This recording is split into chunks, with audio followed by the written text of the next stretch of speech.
नमस्कार, मैं हूं विजय कुमार और आप देख रहे हैं टॉप भारत न्यूज़। आज हम बात कर रहे हैं धमतरी विधानसभा की। आपको बता दें कि 90 के दशक में धमतरी विधानसभा के मतदाताओं ने पहली बार किसी महिला के ऊपर अपना विश्वास व्यक्त किया था। परिणाम स्वरूप जयाबेन विधानसभा पहुंची और ये दूसरी बार है जब धमतरी विधानसभा के मतदाताओं ने एक बार फिर से किसी महिला के ऊपर अपना विश्वास व्यक्त किया है। एक लंबे समय के बाद धमतरी को विधायक के रूप में रंजना दीपेंद्र साहू मिली। धमतरी विधायक रंजना साहू को 4 साल पूर्ण हो चुके हैं। इन 4 सालों में उन्होंने क्या उपलब्धियां की है, क्या विकास कार्य किए हैं, देखिए हमारी इस रिपोर्ट के जरिए। विपरीत परिस्थितियों में मुझे जहां तक जानकारी है 14 महिलाओं में वो अकेले ऐसी सौभाग्यशाली महिला थी जो भाजपा से चुनाव जीती और जिस दिन से उन्होंने चुनाव जीता है वो दिन और आज का दिन है वो लगातार जनता के बीच है, सक्रिय है और विपक्ष में रहते हुए भी जितना विकास एक विधायक कर सकता है, मेरी जानकारी है कि उन्होंने उतना विकास के लिए भूपेश बघेल सरकार से लड़के पैसा लाया है और वो विकास कार्यों में लगा है। विधायक महोदय कार्यकाल तो बहुत अच्छा है। हमारे धमतरी जिला के छोटे बड़े सब मुद्दा विधानसभा सत्र में या विधानसभा प्रश्नकाल है सब में रखते मैं तो देख। यह धमतरी जिले का सौभाग्य है कि यहाँ दूसरी बार किसी महिला को धमतरी विधानसभा का प्रतिनिधित्व करने का मौका मिला है। खासकर यह महिलाओं के लिए बहुत ही गौरव का विषय है कि एक महिला जिसे केवल चूल्हे चौके तक सीमित समझा जाता था, उसने पुरुष के आरक्षित राजनीति के क्षेत्र में आकर न केवल अपनी पहचान बनाई बल्कि खुद को सिद्ध किया। नमस्कार, मैं हूं चंद्र प्रकाश सिन्हा और आप देख रहे हैं top Bharat news. Top Bharat news के खास कार्यक्रम विकास की बात टॉप भारत के साथ में आज हमारे बीच उपस्थित है धमतरी विधानसभा क्षेत्र के सक्रिय, मिलनसार, लोकप्रिय, धमतरी जिले के ज्वलंत मुद्दों को विधानसभा में उठाने वाली विधायक रंजना दीपेंद्र साहू जी। रंजना साहू किसी परिचय के मोहताज नहीं हैं। आज भारतीय जनता पार्टी में वे प्रदेश प्रवक्ता के रूप में बखूबी अपनी जिम्मेदारी निभा रहे हैं। शहरी और ग्रामीण क्षेत्रों में लोगों के बीच उनकी अच्छी खासी पकड़ है। आज उनसे हम बातचीत करेंगे उनके कुछ जीवनी पर, राजनीतिक करियर की शुरुआत पर, छत्तीसगढ़ सरकार के 4 साल के कार्यकाल किस तरह से है, केंद्र सरकार के द्वारा कौन कौन से जन कल्याणकारी योजना जो है संचालित है, उनका छत्तीसगढ़ में वर्तमान स्थिति क्या है, ऐसे तमाम मुद्दों पर चर्चा करने के लिए अपना कीमती समय दिए हैं। इसके लिए विधायक मैडम का मैं अपनी ओर से, अपने तमाम दर्शकों की ओर से, टॉप भारत न्यूज़ की ओर से उनका तहे दिल से हार्दिक अभिनंदन, स्वागत करता हूँ। मैडम, आप मन के बहुत बहुत स्वागत है हमारे चैनल में। बात करेंगे आपका जो है जन्म, आपका शिक्षा दीक्षा कहाँ से हुआ है? देखिए, मेरी जन्मस्थली, मेरा सौभाग्य है कि माँ विंध्यवासिनी के चरणों में धमतरी मेरी जन्मस्थली है और मेरा सौभाग्य है कि कर्मस्थली भी मेरी धमतरी है। जी जी। बातचीत करेंगे कैरियर की। तो आज के दौर में जो पढ़े लिखे हर युवा का एक सपना होता है कि पढ़ लिख के IAS बनूं, IPS बनूं, डॉक्टर, इंजीनियर बनूं, लेकिन आपने राजनीति को अपना कैरियर चुना ऐसे समय में जब महिलाओं की अपेक्षा में पुरुष जो है राजनीति में ज़्यादा सक्रिय है और आपने ऐसे सक्रिय राजनीति में आने का जो है कब से आपका आना हुआ और कैसे आना हुआ, हमारे दर्शकों को बताएंगे। देखिए, भारतीय जनता पार्टी की सरकार रही जब महिलाओं को 50% आरक्षण पंचायती राज में मिला। जी जी। और उस आरक्षण का लाभ हम कहें हम जैसी घरेलू महिलाओं को मिला, क्योंकि मैं शुरू से गृहिणी रही। जी जी। और गृहिणी रहते हुए परिवार की बहुत जिम्मेदारियां रही हैं, तो निश्चित रूप से राजनीति कोई हमारा करियर या उद्देश्य नहीं रहा। जी जी। लेकिन आरक्षण के चलते एक अवसर मिला कि पंचायती क्षेत्रों में कैसे नेतृत्व किया जाए। निश्चित रूप से बहुत बड़ी जिम्मेदारी एक जनपद सदस्य से अध्यक्ष के रूप में मिली और पार्टी ने शायद उस काबिल समझा तो विधानसभा की टिकट मिली, और जनता ने शायद उस लायक समझा तो एक बड़ी जिम्मेदारी के साथ जनता यहाँ पर अपने विधानसभा धमतरी में क्षेत्र की जनता की सेवा का अवसर मुझे मिल रहा है। मैं मानती हूँ मैं बहुत सौभाग्यशाली हूँ कि धमतरी की क्षेत्र की जनता का सेवा का अवसर मुझे मिल रहा है। निश्चित रूप से मैं अपनी पूरी जिम्मेदारियों को समझते हुए लगातार अपने क्षेत्र की जो मांग रही है उसे मैंने लगातार उठाने का प्रयास किया है। बात करेंगे छत्तीसगढ़ सरकार के जो है 4 साल के कार्यकाल को लेकर के, उनके कार्यकाल को आप किस नजरिए से देखते हैं? उनका कार्यकाल खुशहाल कि बदहाल? देखिए, मैं तो ऐसा तराजू नहीं बना कि इस सरकार को तौल लिया जाए। जी जी, जो उनके बिल्कुल जिस तरह 4 साल में आपने सरकार के कार्यकाल को देखा है, मैंने भी देखा है, केवल और केवल भ्रष्टाचारी, कमीशनखोरी, अवैध वसूली, लूटपाट, अपराध का गढ़ बना है छत्तीसगढ़। लगातार जो हत्याएं हो रही हैं उसमें छत्तीसगढ़ प्रदेश तीसरे स्थान पर है। लूटपाट मचा हुआ है। अब चोरी डकैती जैसे ऐसे गुनाह भी अब छत्तीसगढ़ के लिए आम बात हो गए हैं।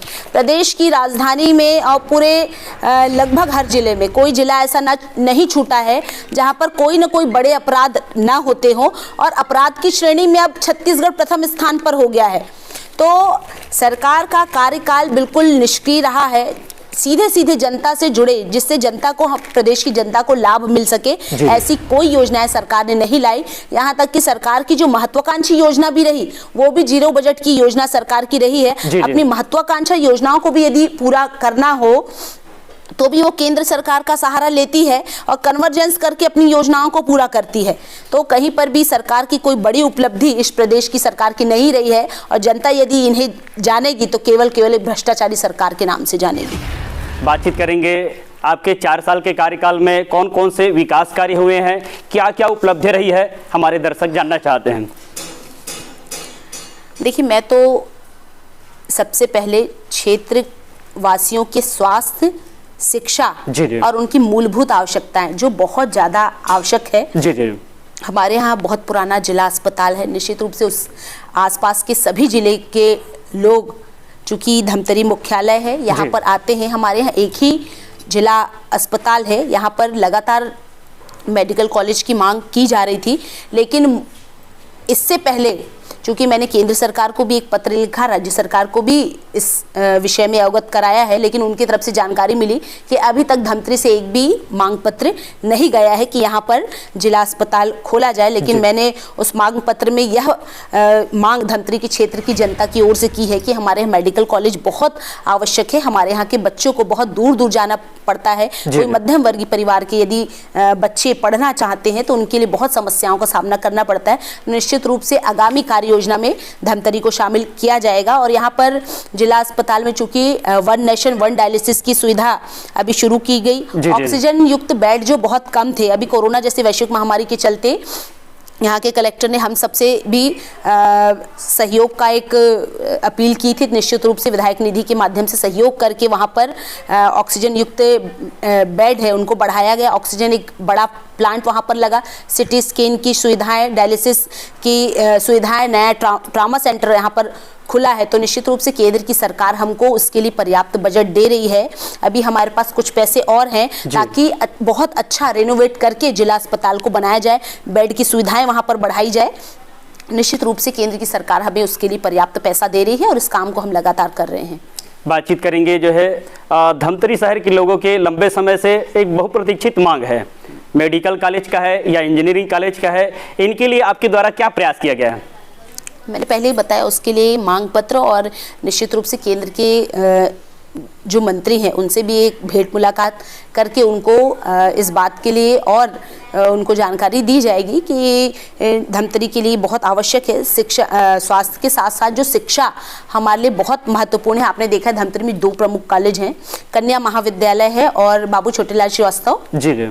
महाविद्यालय है, तो दोनों में ही स्नाकोत्तर के कुछ विषय जो बहुत महत्वपूर्ण थे, वो विषयों की कमी थी। मैंने अपने कार्यकाल में पूरा प्रयास किया, माननीय उच्च शिक्षा मंत्री से मिलकर यहाँ के विषयों को अवगत कराया। तो हमारे यहाँ दोनों ही महाविद्यालय में स्नाकोत्तर की प्रमुख विषय को हमको वो प्राप्त हुए हैं। रोजगार उन्मुखी विषय जो अपने यहाँ नहीं थे, उन विषयों की शुरुआत हुई है। चूंकि दोनों ही महाविद्यालयों में छात्र छात्राएं अधिक होने से भवनों की कमी उनको पड़ती थी, तो दोनों ही महाविद्यालय में एक रूप से जो पर्याप्त राशि उनको 1 करोड़ 12 लाख की राशि, कन्या महाविद्यालय में लगभग 55 लाख की राशि पीजी कॉलेज में उपलब्ध कराई गई है, ताकि हमारे बच्चों को किसी भी प्रकार की परेशानी को सामना न करना पड़े। बहुत अच्छी बात है कि धमतरी में, अर्जुनी में 132-33 केवी उपकेंद्र की स्थापना हो रही है, क्योंकि ये केंद्र की सरकार ने इसकी स्वीकृति दी है। निश्चित रूप से जल्द यह तैयार हो जाएगा। हमारे जो किसान भाई हैं या आसपास के लोग हैं, उनको कहीं पर भी बिजली की समस्या से जूझना नहीं पड़ेगा। तो बहुत सारे ऐसे विषय हैं, लगातार हम केंद्र की सरकार से जहाँ जहाँ मांग की है वो हमें प्राप्त हुआ है, और राज्य सरकार से हमने जो जैसे कुछ पुल पुलिया हमें प्राप्त हुए हैं, बहुत महत्वपूर्ण जो कुछ रोड रहे हैं उनकी कुछ स्वीकृति हमें प्राप्त हो पाई है। लेकिन जो बहुत महत्वपूर्ण और कुछ मांग है, वो अभी राज्य शासन ने उसकी मांग स्वीकार नहीं की है। बातचीत करेंगे आपके विधानसभा क्षेत्र की जो सड़क है, बातचीत करेंगे जो बहुप्रतीक्षित मांग है, कोलियारी से लेकर दोनर बारना जो जर्जर सड़क है, चौड़ीकरण को लेकर के आपके द्वारा क्या प्रयास किया जा रहा है? देखिए, 4 साल तक तो सरकार ने केवल और केवल हमें आश्वासन दिया है। जी। लगातार हम विभाग के मंत्री से मिलते रहे, उनके अधिकारियों को अवगत कराते रहे कि ये समस्या बहुत ज्वलन समस्या है। जी। और उस क्षेत्र में चूंकि आवागमन का दबाव बहुत अधिक है, बहुत सारी सोसाइटियां हैं, वहाँ पर रेत की खदानें हैं, और वहाँ पर हायर सेकेंडरी स्कूल हैं। 33 किलोमीटर का यह रोड है, और यह रोड अत्यंत बनाना बहुत आवश्यक है। 4 साल से सरकार ने हमें केवल और केवल आश्वासन दिया है कि एडीबी की 4th फेज में शामिल है, लेकिन अभी तक किसी भी प्रकार का न तो टेंडर का कार्य हुआ है, न किसी प्रकार की ऑथेंटिक जानकारी सरकार से उपलब्ध हो पाई है। ये केवल हमको भ्रम में रखे कि ये 4th फेज में शामिल है, जल्द यह कार्य प्रारंभ हो जाएगा, और लगातार इसके लिए हमने प्रयास किया, लेकिन शासन से बहुत कोई किसी भी प्रकार की जानकारी और नहीं मिल पाई। इसके लिए मैंने क्षेत्रवासियों के साथ मिलकर उस क्षेत्र की पदयात्रा भी की, ताकि सरकार का ध्यान आकर्षण कराया जाए। हमने उसके लिए धरना आंदोलन भी किए। तो निश्चित रूप से एक प्रयास जो जनप्रतिनिधि कर सकते हैं अपनी जनता के साथ, हमने पूरा प्रयास किया। जी, बातचीत करेंगे केंद्र सरकार की जो जन कल्याणकारी योजना है, वो छत्तीसगढ़ में कौन कौन सी योजना जो है केंद्र सरकार के द्वारा संचालित है, और छत्तीसगढ़ में उसकी अभी वर्तमान स्थिति क्या है? देखिए, केंद्र की सरकार, यशस्वी प्रधानमंत्री माननीय नरेंद्र मोदी जी की सरकार, सबके साथ और सबका विकास की यह सरकार है। निश्चित रूप से आप देख रहे हैं ऐसी बहुत सारी योजनाएं हैं जो सीधे तौर पर जनता को जिसका लाभ दिया जाता है। आपने कोरोना जैसी वैश्विक महामारी में देखा, जब लोगों को 2 वक्त भोजन के लाले पड़े थे, लोग घर से निकल नहीं रहे थे काम के लिए, तो उस समय प्रधानमंत्री जी एक भाई बनकर, एक पिता बनकर वो आगे आए, और उन्होंने जिस प्रकार प्रधानमंत्री खाद्यान्न योजना उन्होंने शुरुआत की, 2 वर्ष तक फ्री में प्रति व्यक्ति पीछे 5 किलो का चावल हमें केंद्र की सरकार दे रही थी। और बहुत अच्छी बात है कि अभी 1 वर्ष फिर इस योजना की वृद्धि की गई है। प्रधानमंत्री आवास, हर व्यक्ति चाहता है कि मेरे खुद का आवास हो। तो प्रधानमंत्री आवास ग्रामीण क्षेत्रों में भी और शहरी क्षेत्रों में हमारे भाई बहनों को उपलब्ध कराया जा रहा था, लेकिन चूंकि राज्य की सरकार राज्यांश नहीं दे रही है, इसलिए हमारे 16 लाख आवास आज भी लोगों को नहीं मिल पा रहे हैं। जल जीवन मिशन में आपके घर तक नल और जल पहुंचना है। कई बार ऐसा होता है कि महिलाओं को 1 से 1.5 किलोमीटर ग्रामीण इलाकों में पानी लेने जाना पड़ता है, तो उनकी समय की भी बर्बादी होती है और वो अपने घर परिवार में समय नहीं दे पाती। तो आपके घर तक जल पहुंचना है, इसके लिए प्रधानमंत्री जी ने जल जीवन मिशन योजना की शुरुआत की। अन्य प्रदेशों में यह मिशन पूरा होने की कगार पर है, पर प्रदेश में 3 वर्षों में केवल 15% कार्य हुए हैं। और चूंकि 2023 में यह योजना पूरी कर लेनी थी। अभी 85% काम अभी बचे हुए हैं। केंद्र की सरकार ने हमारी बहनों को उज्ज्वला गैस योजना के तहत फ्री में, मुफ्त में गैस और चूल्हा उनको प्रदान किया। स्वच्छ भारत मिशन में आपने देखा कि प्रत्येक घर एक शौचालय बनाकर उन शौचालय के उपयोग करने के लिए लोगों को मोटिवेट करते गए और लोगों ने इस बात को स्वीकार किया और निश्चित रूप से स्वच्छ भारत मिशन में यहाँ की जनता जुड़ती गई। तो ऐसी बहुत सारी योजनाएं हैं जो सीधे तौर पर केंद्र सरकार जनता को लाभ देने का काम करती है और प्रदेश की जनता और पूरे देश की जनता माननीय यशस्वी प्रधानमंत्री जी को धन्यवाद देती है कि सीधे सीधे उन्होंने लोगों की मन की बात को समझा। आपने देखा कि जनधन खाते खुले, कभी महिलाएं घर की चौखट पार करती थी तो कभी वो आज तक बैंक का मुंह उन्होंने नहीं देखा था, लेकिन हमारी बहनों में आत्मविश्वास बढ़ा, उनका आत्मसम्मान बढ़ा। वो बहनें शान से बैंक जाती हैं और वहाँ पर लेन देन करती हैं। इतने सारे जनधन खाते खुले, राशन कार्ड हमारी बहनों के नाम से मिला। तो ऐसी बहुत सी योजनाएं हैं जो सीधे तौर पर जनता से जुड़ी हैं। बातचीत करेंगे जो है राज्य सरकार के द्वारा जो है पूर्ण शराबबंदी का वादा उन्होंने अपने घोषणा पत्र में किया था, लेकिन जमीनी जो है हकीकत उस वादा को अभी तक अमली जामा जो पहनाना चाहिए वो नहीं हो पाया है। इसके बारे में आपका क्या कहना है?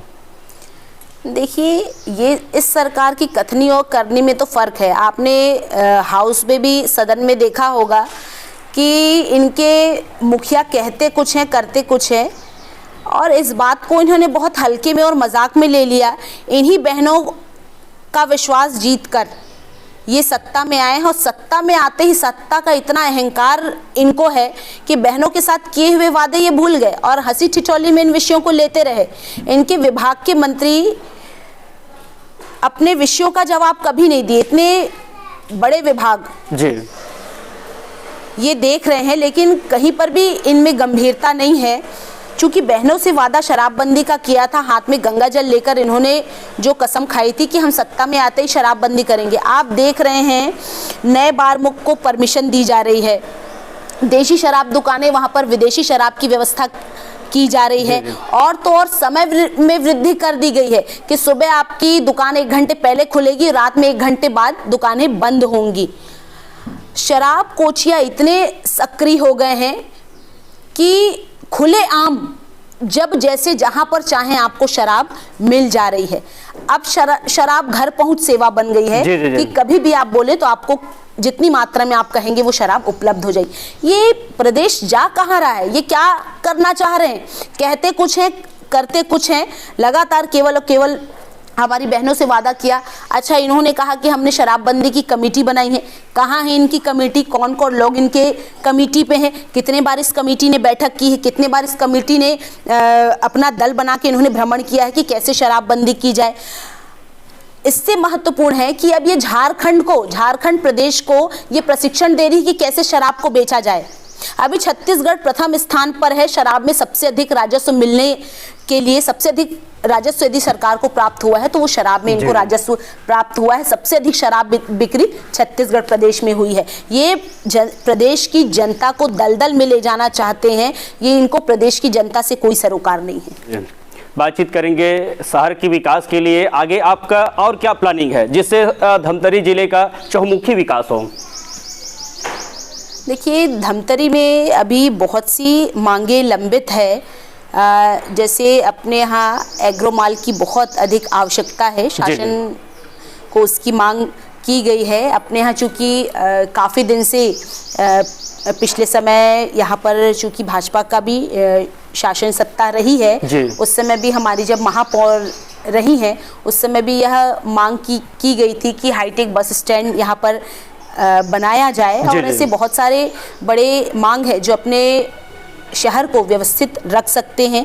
आपने देखा अभी चूँकि डांगी माचा सूक्ष्म सिंचाई योजना की शुरुआत हमने भूमि पूजन किया। काफ़ी लंबी समय से यह मांग थी, उसमें हमारे किसान भाइयों को 200 एकड़ कम से कम फसल वहाँ पर उसमें की जा सकती है। तो ऐसे कुछ बड़े मांग जो लंबित हैं, निश्चित रूप से इन मांग को चूँकि अपने क्षेत्र की जनता इसके लिए बार बार आवाज़ उठाती है, तो इन मांगों को हमने ऊपर शासन से किया है, लिखित भी उनको अवगत कराया है। पर्यटन के अंबार है क्योंकि छत्तीसगढ़ के मिनी गोवा के नाम से जो है गंगरेल प्रसिद्ध है मांग करें तो हाईटेक बस स्टेशन है, गोकुल नगर है, ऐसे अनेक जो तमाम मांग है शहरवासी के लंबे समय से मांग करते आ रहे हैं, इनके लिए क्या प्रयास किया? देखिए, मांग तो करते आ रहे हैं, 4 साल से हम भी मांग कर ही रहे हैं, जी। लेकिन शासन के पास पैसा है ही नहीं, वो कुछ देने को तैयार है ही नहीं। आप अभी देख ले, 4 साल में एक पैसा उन्होंने धमतरी शहर के विकास के लिए नहीं दिया है। और तो और जो पुराने कार्य जो चल रहे हैं, 4-5 जो पुराने हमारे कार्य चल रहे हैं, उन कार्यों को भी पूरा करने के लिए राज्य शासन ने अभी तक पैसा नहीं दिया है। ये तो भारतीय जनता पार्टी के कार्यकाल में जितने कार्य हुए हैं, केवल और केवल उनका लोकार्पण ही किया जा रहा है, अभी तक भूमि पूजन का कार्य नहीं हुआ है। और कुछ नालियों जो रोड भी बन रहे हैं, वो भी केंद्र सरकार के 15 वित्त के पैसे से यहाँ पर शहर में कार्य हो रहे हैं। कुछ जो बड़ी मांगे हैं, निश्चित रूप से शासन के पास उनको अवगत कराया गया है। और क्योंकि भाजपा शासन काल के समय से ही गंगरेल का जो विकास हुआ है, तो एक पर्यटन का बहुत अच्छा क्षेत्र वो बना हुआ है। जी। तो ये जो भी कार्य अच्छे हुए हैं वो भारतीय जनता पार्टी के शासन के कार्यकाल में हुए। बातचीत करेंगे जो है छत्तीसगढ़ सरकार की महत्वाकांक्षी योजना नरवा गरवा घुरवा बाड़ी, इसको लेकर के जो है काफ़ी चर्चाओं में है। इस योजना को आप जमीनी स्तर पर कितना सफल मानते हैं?